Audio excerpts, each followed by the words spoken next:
Today we are here with Laurie Pedwell, Education Officer, Leadership Development Branch of the Ministry of Education. Laurie will discuss some of the big ideas contained in the recent Ministry of Education revision of the Leadership Framework. This work is largely guided by Professor Emeritus at OISE, Kenneth Leithwood, whose lifetime of research in school leadership has influenced many.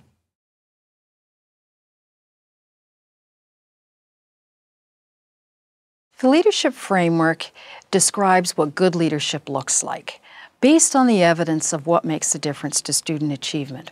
So it includes the practices of successful school and system leaders, as well as the organizational practices of successful schools and districts. And in addition, it includes a small but critical number of personal leadership resources or attributes of leaders that help enact those practices more successfully.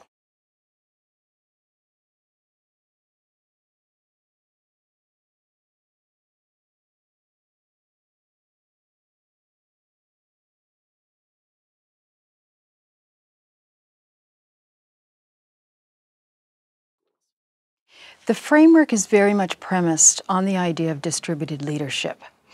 And so, in fact, it's about all of the people in schools and districts that provide leadership.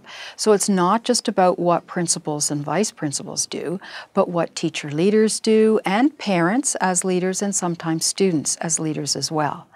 And it's also not just about delegating work to others or downloading work to others, but it's about how principals and vice principals engage those other leaders in the important work of the school, how they support those leaders to have the capacity to lead, and how all of those pieces fit together in a very strategic and planned way so that it all makes sense to people and it drives the education agenda forward so kids can benefit.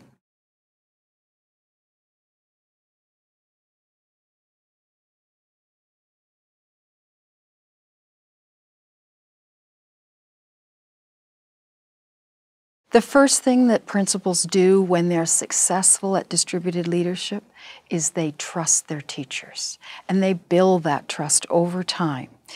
They choose carefully what things different people are going to lead based on their unique talents and abilities.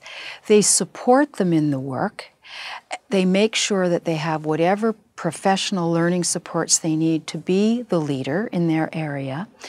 And they pay attention to how the job is going once it's been delegated or distributed so that the person feels supported, so that they know that help is there when necessary, and so that they know they're involved in meaningful work, so they know it matters. And the research shows that the more planful we are about distributing leadership, the more successful it is. And it's then a cohesive number of things that are going on that everyone can make sense of.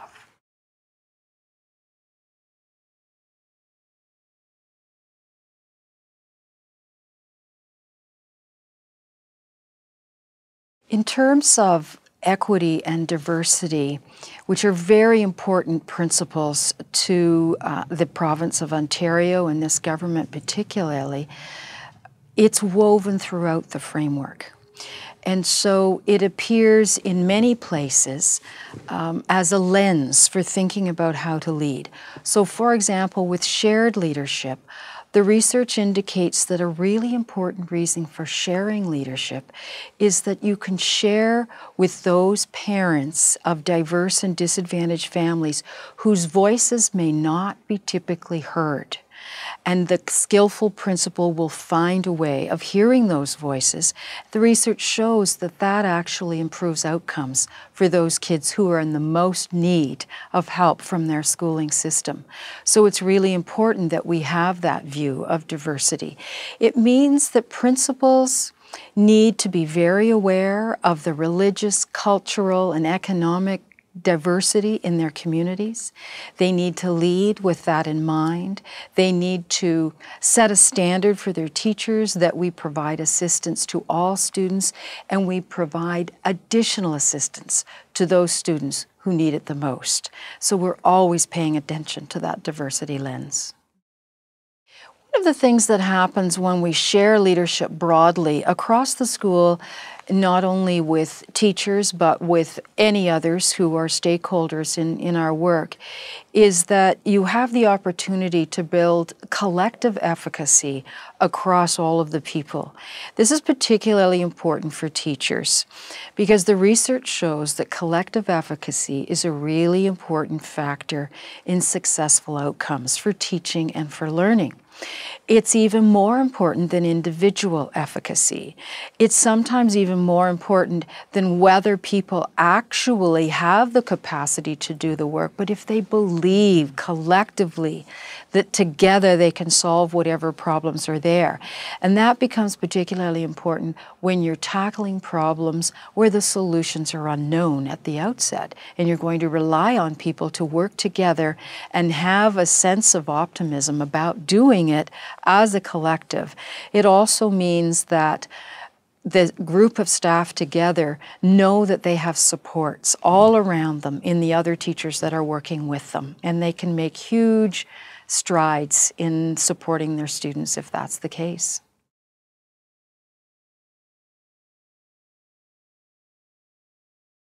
In Ken Leithwood's report that he did to establish the revised framework, he uses the phrase that leadership is contingent, which is at first confusing to people. What does that mean? What he's really talking about is the fact that leaders have to know the context in which they're leading, and they have to adjust what they do according to that. So when you look at the many practices in the leadership framework, there are more than 20 practices. You don't do all the practices all the time. You in fact assess the context in which you are working, and you choose carefully the practices that you need for any situation, and then even how you enact them will be different depending on the context. So knowing the context of the diversity of your community is important, but also knowing the talents and abilities of your teachers. For example, Ken gives the example that if you've been assigned as a principal to a school where all the teachers have about 5 years or less experience, then the support that you provide for those teachers in doing their work and in leading others will look quite different than if you're assigned to a school with a great deal of experience on the part of the teachers on staff. And there are many other kinds of examples where experience will tell you that you have to do it a little differently in this setting than that setting. It also is a way of honoring the diversity that you meet in that school and in your students and community.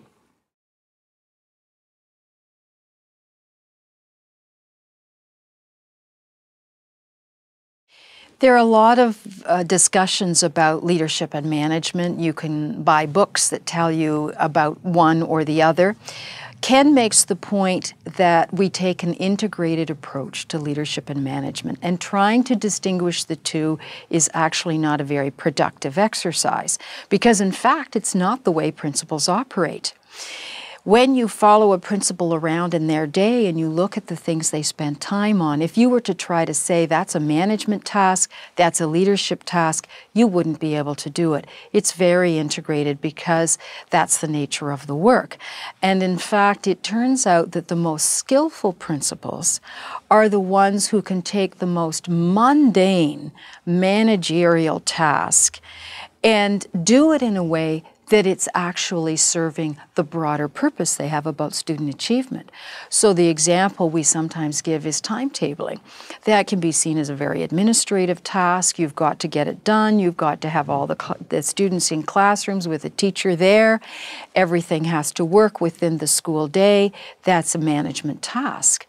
But the skillful principal will see all of those decisions that are made about timetable as opportunities to create the very best fit of students to program to teacher to creating common planning time, all of those things that you can achieve with a timetable that's done by a leader, not just by a manager. So you actually need both tasks to do those kinds of things.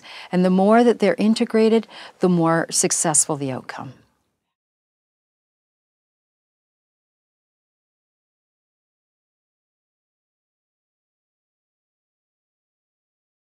One of the things we make reference to in the leadership framework is the fact that when we look at context, sometimes your context is the difference between a small school and a larger school or a more complex school. And very often we see differences just between elementary and secondary schools, although they have many things in common.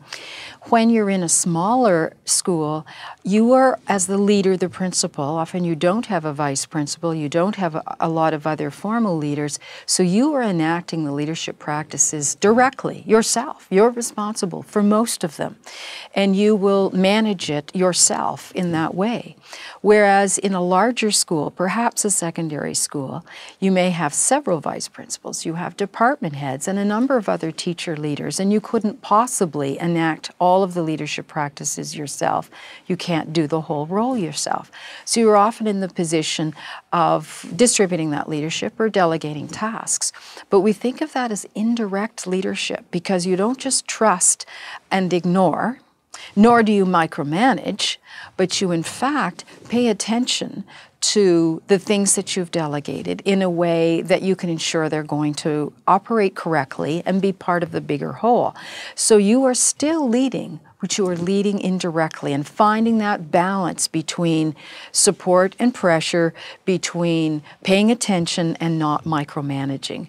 And there's a real talent to do that. So it's important for those who will be engaged in indirect leadership to think about it carefully and think about which parts of the framework they really need to do. When you're setting the vision for the school, there's no one that can do that except yourself. You're going to engage in building a shared vision with your staff, but you have to start it. And so there's one that you do directly, but many other things can be done by others.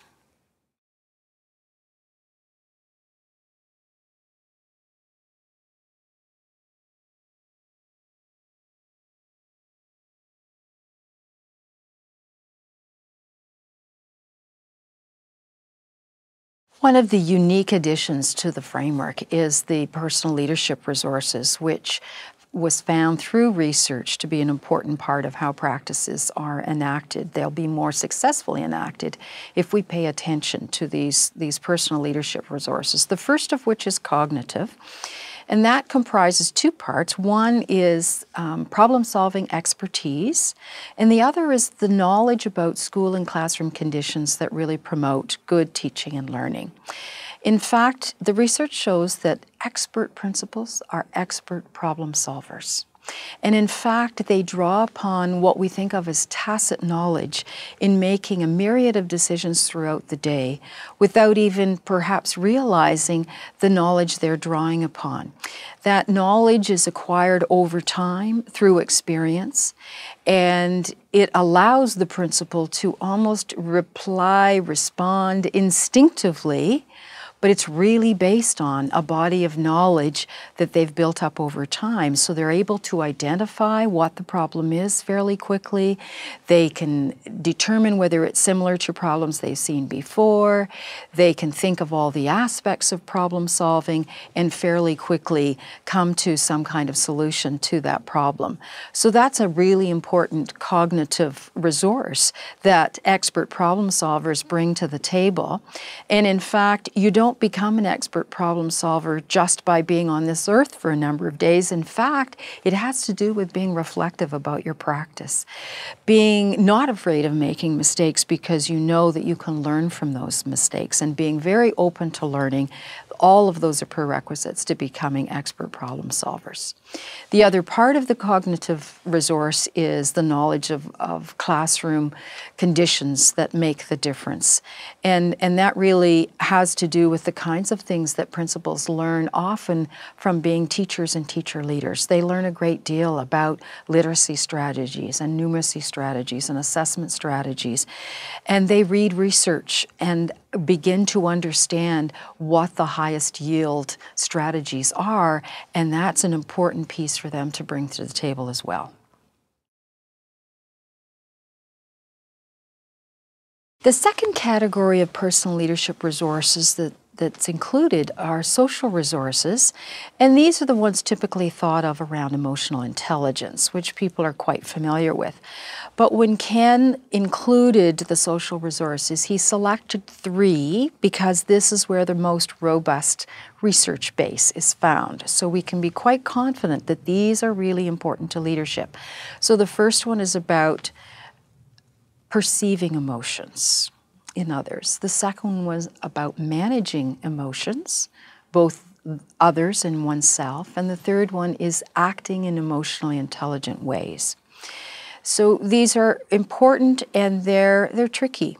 When you're perceiving emotions, it's not difficult to do if the person is very overt about their emotions, but often emotions are quite subtle.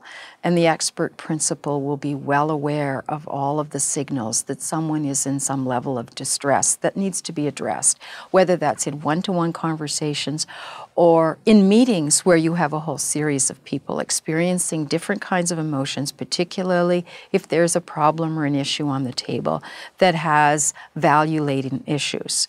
And in that case, the skillful principal will be aware of all the conflicting emotions around the table and managing those in the way that they lead.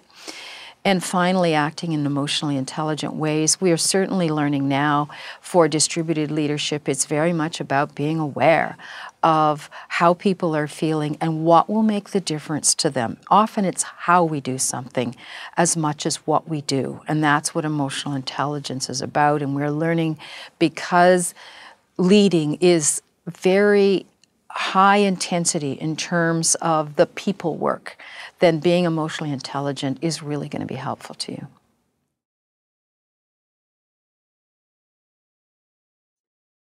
The third category is psychological resources, and these are the most interesting. They are self-efficacy, optimism, and resilience. And Ken Leithwood says that if you have a person who can combine all 3 of those psychological resources, you have the magic combination. These are the principals who persist in the face of daunting challenges, who will believe that they can solve a problem even if they have no idea how they're going to solve it at the outset. And so they bring this confidence to the task, and they bring everybody along with them as they do that. So, in fact, having optimism when there's no reason to be optimistic, and therefore being resilient even though the times are very difficult. And of course, having the self-efficacy to have those beliefs when others would not. These are hugely powerful resources to bring to the table, and we can all think of examples where we've known someone that's persevered in the times of great trouble, and we wonder how they do it. Well, they have great psychological resources in their psyche that helps them to be better principals. They're difficult to acquire if you don't naturally have them. And so we would be best to try to hire people into the role who come with those, and then continue to work on them as they are in the role. One of the things that people really rely on leaders for is to lead the way with confidence and optimism. Even if inside you might not be feeling that, it is what works best when you're leading other people. And you will find that some of the people you're leading don't have the resilience. You can actually help them to acquire it for that circumstance by the way you act as a leader. You can ask the right questions. You know, what's the worst thing that could happen in this situation? Lay that on the table, and it kind of takes away the power of that negative thought.